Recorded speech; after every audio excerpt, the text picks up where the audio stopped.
اب ہر مسلمان کو سلام کرنا، اس کی شریعت نے ہمیں بڑی تاکید فرمائی ہے کہ ہم سلام کو اتنا عام کر دیں کہ یہ جو سلامتی کی دعا ہے ہر طرف اسی کی آوازیں آئیں۔ اور کتنی تاکید کی ہے، صحیح بخاری حدیث نمبر 6236 میں، اور یہ صحیح مسلم میں بھی ہے، عن عبداللہ بن عمرو رضی اللہ تعالی عنہ ان رجلا سأل رسول اللہ صلی اللہ علیہ وسلم ای الاسلام خیر قال تطعم الطعام وتقرئ السلام على من عرفت ومن لم تعرف۔ عبداللہ بن عمر رضی اللہ تعالیٰ عنہ سے مروی ہے، رسول اللہ صلی اللہ علیہ وسلم نے ارشاد فرمایا، آپ سے ایک بندے نے سوال پوچھا، کہا کہ یا رسول اللہ مجھے بتائیں کون سا اسلام ہے جو سب سے اچھا ہے، کون سے آداب ہیں، کون سی عادات ہیں، کون سے اخلاق ہیں، کون سا اسلام ہے جو سب سے اچھا ہے؟ تو آپ نے کیا فرمایا؟ تطعم الطعام وتقرئ السلام، لوگوں کو کھانا کھلاؤ، یہ بڑی اچھی عادت ہے، یہ بڑے اچھے آداب ہیں، لوگوں کو کھانا کھلایا کرو اور لوگوں کو سلام کہا کرو،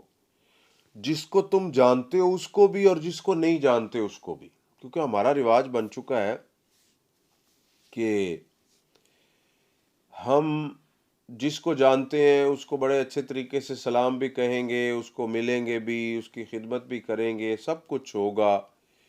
لیکن جو مسلمان ہمیں جانتے نہیں ہم ان کو سلام ہی نہیں کرتے۔ رستے میں جا رہے ہوتے ہیں کوئی سلام نہیں ہے، حالانکہ جو مسلمانوں کی گلیاں ہیں، بازار ہیں، اس میں تو السلام علیکم کی آوازیں آنی چاہیے۔ اور یہ کتنا اچھا ہے کہ ایک تو دعا ہے، دوسرا نیکیاں بھی ہیں، یعنی دو فائدے ہیں نا، دعا بھی ایک دوسرے کو دے رہے ہیں اور نیکیاں بھی مل رہی ہیں، دونوں کو مل رہی ہیں، دونوں کو دعائیں بھی مل رہی ہیں، ایک دوسرے کا جواب بھی دے رہے ہیں۔ کتنا بڑا فضل ہے اللہ کا ہمارے اوپر۔ لیکن کچھ تو اتنے بد نصیب ہیں، وہ جب ملاقات کرتے ہیں تو گالیوں سے ابتدا کرتے ہیں اپنی باتوں کی،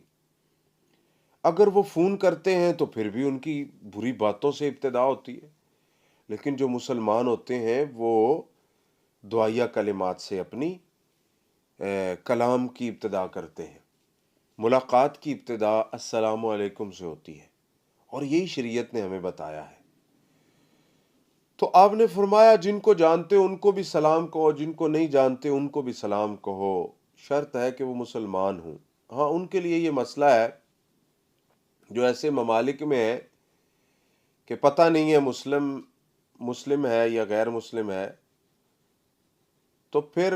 بعض دفعہ تو بندے کو اس کی شکل و صورت سے پتہ چل جاتا ہے، لیکن آج کل ہمارا المیہ یہ ہے کہ مسلمانوں کی بھی تقریباً 90% جو شکل و صورت ہے وہ بھی انہوں نے اپنا غیر مسلموں جیسا بنایا ہوا ہے۔ مسلمان بھی پسند کرتے ہیں آج کل ان کی شکل و صورت یہود و نصارہ جیسی ہو، اور ان کی وضاقتہ اور لباس، پتہ نہیں یہ کیا ہے۔ جو جس ملک میں رہتا ہے وہ کہتا ہے کہ ان لوگوں جیسا بن کے رہوں، اسی لیے شریعت نے بڑی تاکید فرمائی ہے، اور رسول اللہ صلی اللہ علیہ وسلم نے فرمایا کہ میں بری ہوں ایسے لوگوں سے جو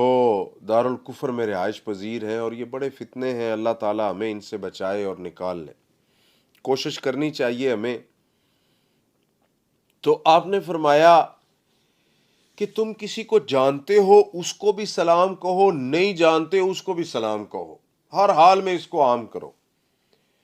اور سنن ابن ماجہ حدیث نمبر 1334 اور سنن ترمذی حدیث نمبر 1854، قال نبی صلی اللہ علیہ وسلم افشوا السلام واتموا الطعام وصلوا الارحام وصلوا باللیل والناس نیام تدخلوا الجنۃ بسلام۔ رسول اللہ صلی اللہ علیہ وسلم فرماتے ہیں افشوا السلام، سلام کو عام کر دو، ہر طرف سلام ہی سلام ہو، اٹھتے بیٹھتے، ملاقاتوں میں، باتوں میں، میٹنگ میں، ہر جگہ پہ سلام کو عام کر دو۔ اطعموا الطعام، لوگوں کو کھانا کھلایا کرو، اپنے دوستوں کو، رشتہ داروں کو، مسافروں کو، مسلمانوں کو، اپنوں کو، بیگانوں کو کھانا کھلایا کرو۔ وَصَلُّوا بِاللَّيْلِ وَالنَّاسُ نِيَامٌ، تہجد کی نماز پڑھا کرو جب لوگ سوئے ہوئے ہوتے ہیں۔ اللہ تعالیٰ کی رحمت ہوتی ہے، اللہ تعالیٰ اپنے بندوں کو بلا رہے ہوتے ہیں کہ میرے بندو مجھ سے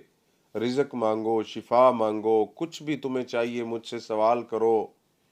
میں تمہیں سب کچھ دوں گا۔ تو فرمایا کہ تم آخری رات نمازیں پڑھا کرو، تہجد کے ٹائم اللہ سے ملاقات، اللہ سے باتیں کیا کرو۔